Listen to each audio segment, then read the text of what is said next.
Good morning, traders and investors. My name is Roger Scott, and I'm the Senior Strategist for Wealth Press. Today is Wednesday. It's February 23rd. We are now officially in the last week of the month. It's a short month. February only has about 28 days. So we've got to be very, very careful if we want to bank profits in February because we don't have a lot of days left. Now, as you can see here, the Dow and the NASDAQ, especially the NASDAQ, are up anything but random. This is a serious move to the upside. It's not really that meaningful in light of all the downside and all of the volatility we've had, but it's better than being down 200 or 300 points. This is as a result of sanctions between Russia and Ukraine. We'll talk about that in a minute. Just so you guys know, today is Wednesday. We don't have a lot of data, but we do have Redbook, which is same store sales private data, and it reflects on retail sales. And retail sales makes up 2/3 of the GDP, which is the biggest report of the quarter and comes out tomorrow. And if any report can shake up this corrective pressure that we're seeing in the market, it's this GDP. Now, let me give you some idea of where we stand, and this is something you need to pay attention to. In light of what's going on with Ukraine, it gives the Fed out of raising rates. It does. War, something like things like this, global economic unforeseeable events, usually the Fed pauses raising rates, which is why bonds have been rallying. Remember, bonds and rates are inverse to each other. So tomorrow, if this number is weak, if the number, they're expecting 7% growth, if the number says 6%, 5%, it gives a Fed another point or another factual point of giving them a reason for not raising rates. They could say, hey, we're not growing as fast and we have threat of war right now. We need to just cool off right now. That would cause a market to rally, just FYI. So it's one of those situations where if the number is a little bit weaker, it's actually better for the economy in terms of interest rates. And you need to pay attention to tomorrow, especially later today and tomorrow, to the bond market. And as you could see here, it's down right now because right now markets are higher. There's less threat of a war. But as you could see here, we got a lot of vulnerability with the bond market right now. It's already down 117. Keep your eye on the bond market. If it rallies tomorrow, there's a less chance the Fed taking action. So we may get some upside. You don't want to take a position in the bond market till after the GDP report tomorrow. That's going to be very, very, very, very telling. And if you are going to trade the bond, I would only suggest taking trades to the downside, because we know ultimately Fed rate is going higher, which means bonds are going lower. So if you do want to trade this market, it's best to trade it to the short side versus the upside. Let's talk a little bit about global economy and some news, and then we'll get into price action. Global stock market and Wall Street futures rebounded Wednesday after jitters over Western sanctions on Russia in response to Putin's authorization to send soldiers into eastern Ukraine. Oil prices edged higher on ease about possibility disruption to Russia's supplies. I'll talk about supply chain problems in a bit too, in a special article. Global stocks sank Tuesday after Washington, Britain, and 27-nation European Union imposed sanctions on Russian banks. Not what Putin wants. Global stocks have already given up some of their gains due to uncertainty about the impact of plans by the Federal Reserve. We talked about that in a minute, and tomorrow we have the GDP, which will give us a little more certainty, or maybe uncertainty depending on how the number looks, and other central banks to withdraw ultra-low interest rates and other economic stimulus. Markets were rattled after Putin recognized the independence of rebel-held areas in Ukraine and sent in troops in defiance of U.S. and European pressure. Wheat prices rose on concern about supplies from Russia and Ukraine being disrupted. We talked about commodity prices rising. Prices of nickel, aluminum is a major supplier, also rose too. MOC, all those stocks that I've been talking about, metals, they all rose yesterday. European gas prices jumped after Germany withdrew a key document needed for certification of gas pipeline from Russia. And energy markets are at $92 a barrel. As I mentioned about a year ago, I expect them to go to about 100, and we went to about 96. Now, here's some positive news. U.S. ports to get $450 million to speed flow of goods, lower prices. This is very important.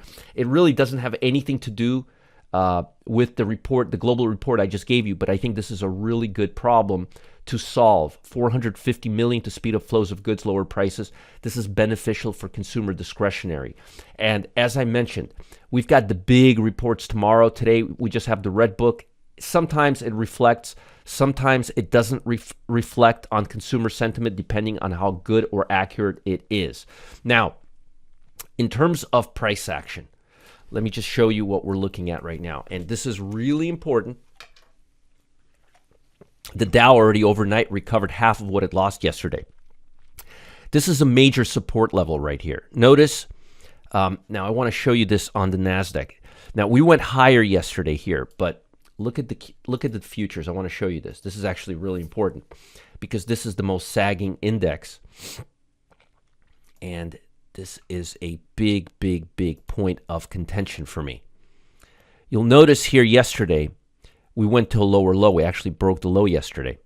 But look at the RSI. RSI couldn't even go to 33.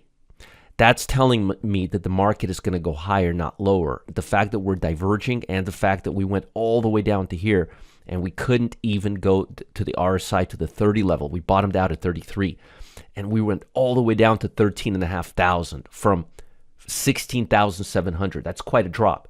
So in my opinion, we're going to be within this channel for the next few days. If you look at the Dow, I'll give you some of those numbers too. We're going to be in this channel. I don't want to go long right now or aggressively till we break above the 200-day moving average. And I don't want to really go short because, again, we're having this major divergence in the tech.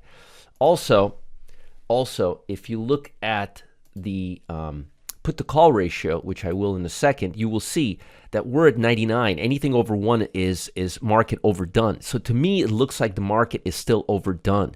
Notice the highs are getting lower, but we're still near the one area. Anything above here is telling us the market is oversold. So I believe the market is actually going to rally, not drop. Now, looking at some major sectors, looking at the major sectors, which we will do right now, you will notice that energy, consumer staples, and financial are still, and utilities are still the top sectors, which means very, very strongly that we are still very, very defensive. And also you have fragmentation between technology and consumer discretionary. But the fact that, and I showed you this yesterday, folks, momentum levels yesterday, look at this, 14%. You got to see this with your own eyes. Look at this. Look at where we're at right now. It just doesn't look, I don't want to sell short around these levels because it looks like the market's bottoming out. I mean, look at this. Look at this. This is during COVID. This is during the last rate hike we had. We're almost there. So I don't know if I want to go really bearish. I have a couple of bearish positions, but honestly, I'm becoming more bullish than bearish, especially in light of everything. Now, cumulatively, we still have to be defensive.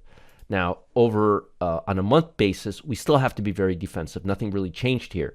But I'm going to tell you, and I've said this before, if we can get the XLY, the consumer discretionary sector, if we can get it above this level right here. Notice just a choppy, in 1 month, look, we went nowhere.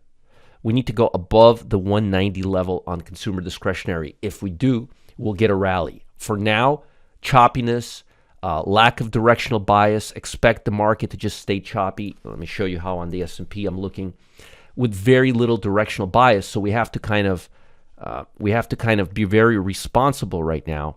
See, price action should stay right up to here. If we break the 200-day, we'll become bullish again. But for right now, we're kind of in the twilight zone.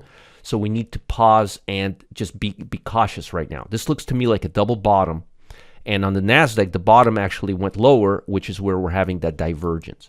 So be very, very, very careful right now. Don't use tight stops. Please don't be stupid and use tight stops, because if you do, you're going to get stopped out. And I don't say being stupid. Nobody here is stupid. What I mean is don't make stupid decisions by being fearful and using tight stops, because the market volatility is crazy right now. And I don't want you guys to get stopped out prematurely, which is what's going to happen if you use a tight stop. When the Dow moves 1,000 points a day, you don't want to use a tight stop. Now, I've got some stocks for you guys.